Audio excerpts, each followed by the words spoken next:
Shavua Tov ou Mazel Shavua Tov. Eliyahu Aznavi, Zachor Letov. Alors Rav, quelle paracha cette semaine? Kitissa. Ouh, Kitissa, Kitissa quoi? Alors la paracha de Kitissa. Kitissa, c'est quoi la suite? Kitissa est Rosh Bnei Israël, quand tu vas te compter les Juifs. D'accord, Kitissa. Mais, au milieu de la paracha de Kitissa, on parle d'un des événements les plus terribles. Ah, on connaît. Qu'est-ce qu'on connaît? Le terrible? Le terrible en ce moment, hélas. Malheureusement. Ouais. Alors, l'événement terrible qui était après la sortie d'Égypte, c'est l'événement du veau d'or. Ok. Tu vois, tu dis ok, comme si ça va. Non. Ok, terrible. Non, ça veut dire Tu te rends compte, c'est quoi le veau d'or? La Gemara a dit, c'est un homme qui se marie, Akadosh Baruch Hu nous invite, et le jour du mariage, on va... Je peux plaider pour Am Israël ou pas? Allez. Tu me laisses? Ils ont passé combien de temps en Égypte en esclavage? 210 ans. Ils ont vécu pendant 210 ans avec des gens qui étaient idolâtres. D'accord? Donc, pour tout ce Ham Israël qui a souffert 210 ans, ils ont tué les premiers-nés, ils ont tué les enfants, ils sont servis des enfants pour faire des briques. Donc, ils ont passé leur vie en esclavage, à travailler, à souffrir et à voir... Chez des idolâtres. Chez des idolâtres. Et ils ont un peu perdu la Emouna pendant 210 ans. Donc tu dis, même qu'ils ont vu beaucoup de miracles à la sortie, mais ils ont encore dans eux... En fait, ils savent pas représenter Dieu en quelque chose de non représentable. Ah. Ils ont besoin, parce qu'ils ont vécu dedans, c'est comme nous, on revient de France, on revient d'Europe, on revient, tu comprends, on arrive en occidental et on est encore imprégné d'Occident. La preuve, regarde, Anatel TV, d'accord, on est sur Anatel TV. Les Français, ils sont en Israël, ils sont juifs, et ils regardent encore les journaux, la télévision française. Donc, je peux pas venir sortir de 210 ans d'esclavage. Grâce à Dieu, nous, on a eu une belle vie en France. C'est pas pareil qu'eux, tu comprends. Eux, ils sortent 210 ans de souffrance, et ils savent pas représenter Dieu. Maintenant, Moïse ne revient pas du mont Sinaï. Il redescend pas. Ils ont peur. C'est pas, ils veulent devenir idolâtres, ils sont pas fâchés avec Dieu. Mais pour eux, représenter Dieu, eh ben, c'est ce qu'ils ont eu pendant 210 ans. Non, ça, je te dis ça. Aujourd'hui, on va t'appeler Fabrice Mibardichov. Non, ce que je veux dire, tu connais le Rabbi Levi Yitzhak de Bardichov? C'est juste pour défendre le Ham Israël à cette époque-là. Très bien. Voilà. J'accepte. Merci. Maintenant, qu'est-ce qui s'est passé? On va quand même voir 2 minutes ce qui s'est passé. Ok. Le verset nous dit, Vayar Ha'am, le peuple a vu, qui Boshesh. Boshesh, Moshe, Laredet Minar. Boshesh, ça veut dire c'est quoi Boshesh? C'est-à-dire il tarde. Il a tardé, oui. Mais il y a le mot dans le Boshesh. Si tu enlèves le bête, qu'est-ce qui reste? 6. 6. C'est quoi 6? 6 heures? 6 heures. Ah ouais. Il dit Rashi que Moshe, il a dit, je viens après 40 jours, dans les 6 premières heures. La matinée. La matinée, c'est fini, c'est arrivé Chatzot. Moshe n'est pas arrivé. Et comme tu dis, les Juifs, ils ont angoissé. Ils sont angoissés, mais vraiment. Oui, vraiment. Mais parce que Moshe, pour eux, c'était l'intermédiaire entre Dieu qu'ils n'arrivaient pas à matérialiser.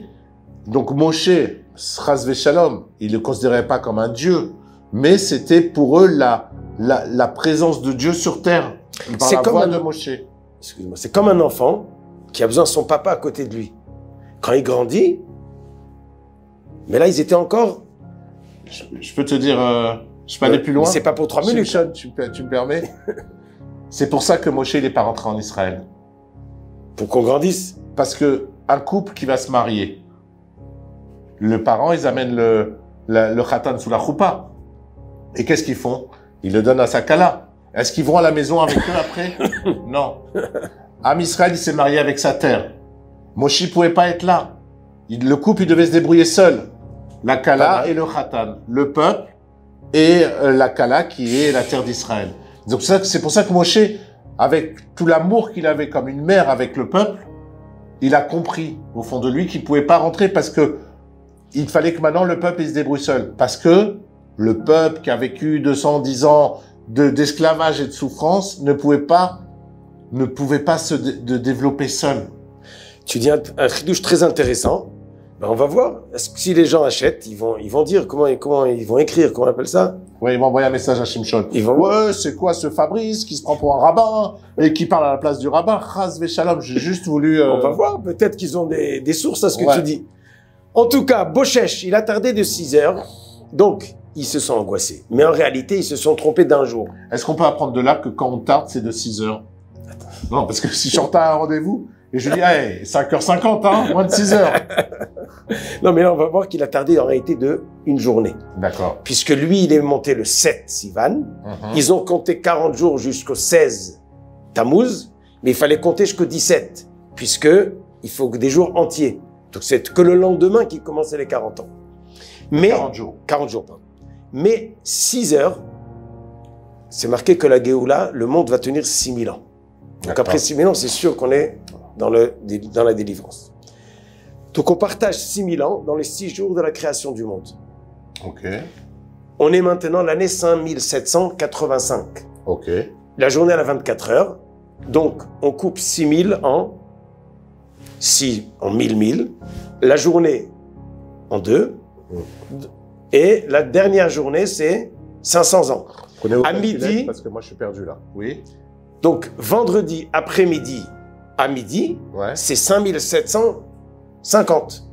Donc, nous, on est déjà dans l'après-midi du 6e jour. Ok. C'est Erev Shabbat après Chatzot.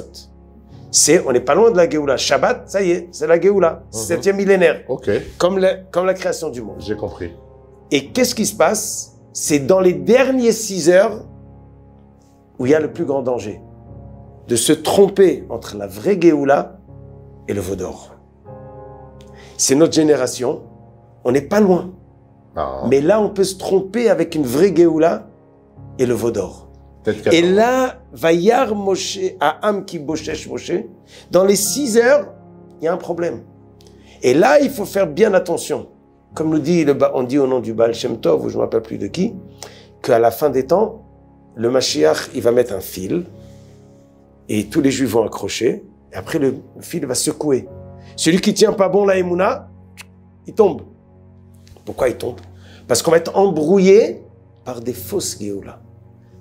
Ça, c'est le moment, juste avant, il faut faire bien attention. S'accrocher bien comme il faut à la Torah, bien comme il faut au mitzvot, et ne pas se laisser intimider par des... Voilà. Shabbat Shabbat Shalom. Et on se voit la semaine prochaine, Bezrat Hashem, avec le Mashiach, avec nous. Amen.